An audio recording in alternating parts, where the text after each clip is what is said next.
Welcome back to World Crisis Radio.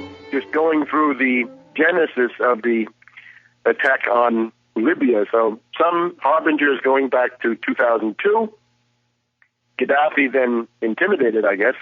He thought he'd be next after Saddam Hussein, and made, I think, some unwise concessions to the IMF. There may have also been elements in the Gaddafi family that misread their own situation and thought somehow détente with the United States was possible. It is impossible under current imperialist conditions. This is something that Medvedev in Russia ought to be noting. I hope he will.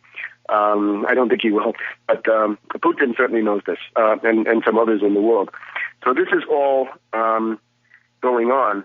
The immediate run-up to this, obviously, it's part of the general destabilization of all nation-states in the world, signaled by the sinister CIA limited hangout operation known as WikiLeaks, and that really spreads through the whole year of 2010, but in particular the November-December document dump is the one that really goes after the main world enemies of the CIA, be it Ben Ali, Gaddafi, Mubarak, Putin, Berlusconi, Argentina, Karzai, you know the drill.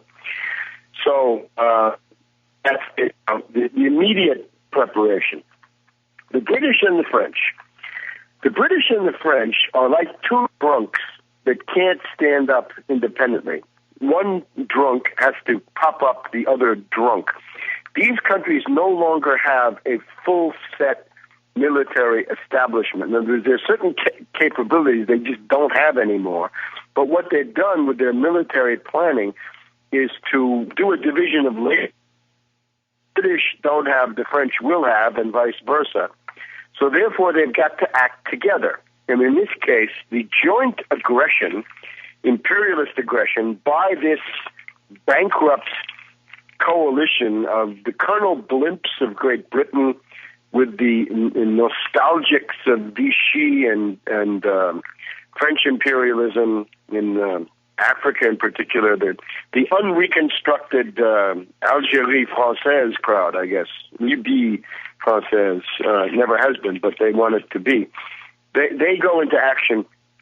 There is a treaty signed between Britain and France on the 2nd of November, which says that there's going to be a joint attack on Libya sometime in the spring or indeed summer of this year. Some people say that it calls for a date in March, which is not too far from the 19th of March when this bombing actually began. But others say it was supposed to be in July, and that in July there was going to be a large meeting somewhere in the country of practically the entire leadership group, and that what was planned was something that would look like the gunpowder plot of 1605, the famous November 1605 plot. And in this case, it was going to be NATO forces, CIA, MI6, DGSE, blowing up the entire leadership group at this meeting, and then going into high gear with a rebellion. In retrospect, you can see why they wanted to do this, but somehow it got going before this. In the November 2nd treaty, the code name for the operation, we've had this before, is South Mistral. Now, Mistral is the name for the wind that blows off the Mediterranean in the summer in southern France, right? That's what they call it in Marseille, say, for example. But in North Africa here, in the Maghreb, in the Arabic areas, it's called the Harmattan, Harmattan. So the Harmattan is the Arabic Maghreb, North African name for that same wind, which blows, of course, onto this landmass too. So the actual operation going on is either South Mistral or Harmattan, depending on where you are. So we've gone through the elements, right? People here stress the role of this Masmari. Masmari was the protocol chief. He was very close to Gaddafi, knew a great deal.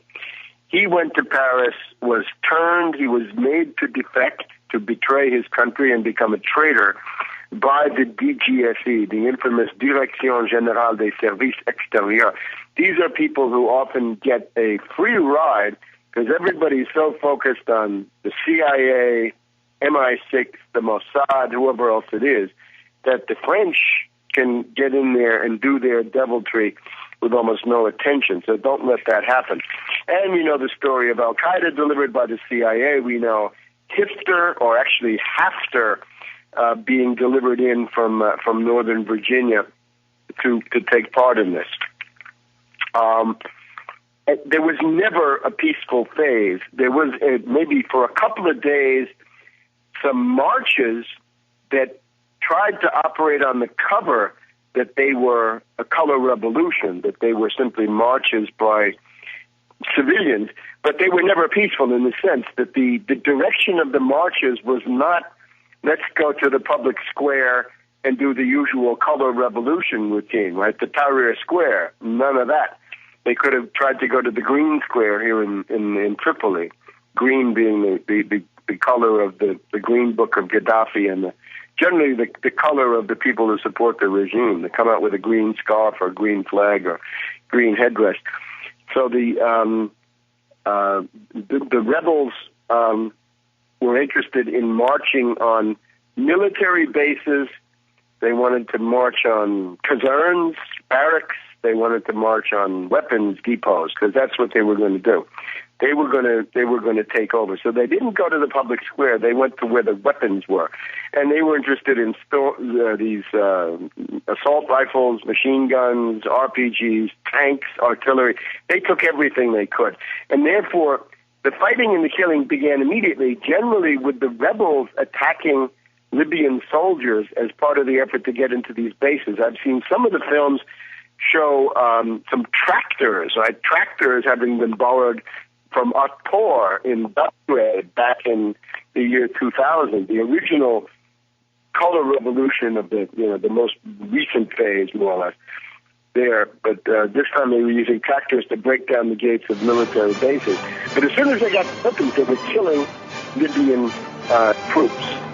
Now, the way in which this big lie was then spread, right, because the original accusation was Gaddafi is killing defenseless, peaceful civilian protesters. Well, it never happened, but what did happen was what I've just said. However, the lie was accredited by Al Jazeera Putsch Vision, or Golpe Vision.